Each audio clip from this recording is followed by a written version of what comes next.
The next type of deal that I would try to stay away from, try as best you can. Again, there's exceptions to every rules, but these are the types of deals that people are losing money on, are deals where there are septic systems involved. And it doesn't necessarily have to be a septic system, but something that causes a long construction period. Long construction periods are going to be deadly for people that do quick turn deals in the next 12 to 14 months. One other thing that I should point out just in this quick turn environment is that the cost of doing these deals is going up, right? Because interest isn't just going up for retail buyers. Interest is going up for fix and flippers too, right? Hard money lenders are charging more. Banks are charging more. Your lines of credit went up. So with all of this, like everything is kind of getting squeezed, right? And this is why, again, going back to what's 2023 all about?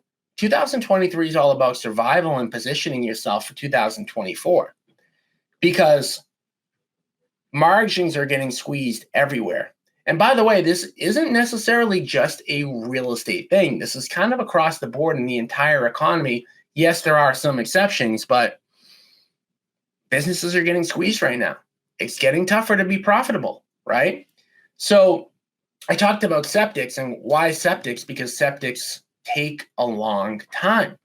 Septics are the type of repair that you might think is going to be 4 months and it could turn out to be 7 months. Septics are the type of repair that you might budget $25,000 and there might be $40,000. So we just all have to be very, very careful. Again, septics is just one example. It's an example that has been challenging for us in the past couple of years, and it's something that we're, very, very cautious about moving forward. Okay. The next category of houses that are losing money on quick turns are funky properties. Okay. Now, what do I mean by funky properties?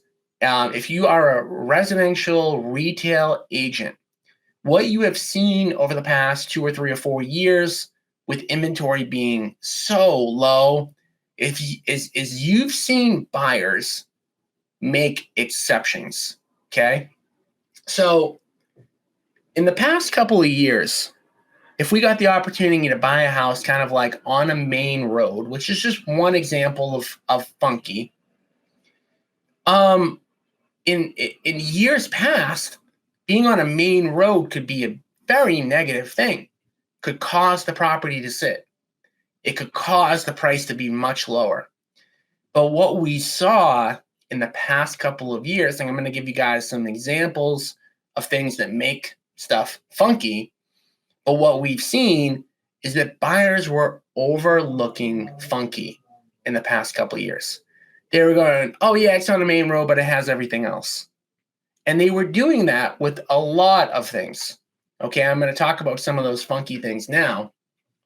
But you know them. You're all in real estate. You're all retail agents. And you know how your buyers were talking and looking. Your buyers now are taking a completely different approach with more inventory to choose from and less motivation, right? Because when there's a 7% interest rate attached to the property, your buyers are a lot less jumpy to be like, hey, I need that deal because I can't get another deal 2 months later. Okay, right or wrong, that's just kind of the mindset that's out there right now. So you want to be thinking about stuff like that if you're going to take ownership to these properties, right? If you're going to buy a property that's on a main road, you want to think about it. You may want to budget in extra holding time. You may want to budget in a lower sale price.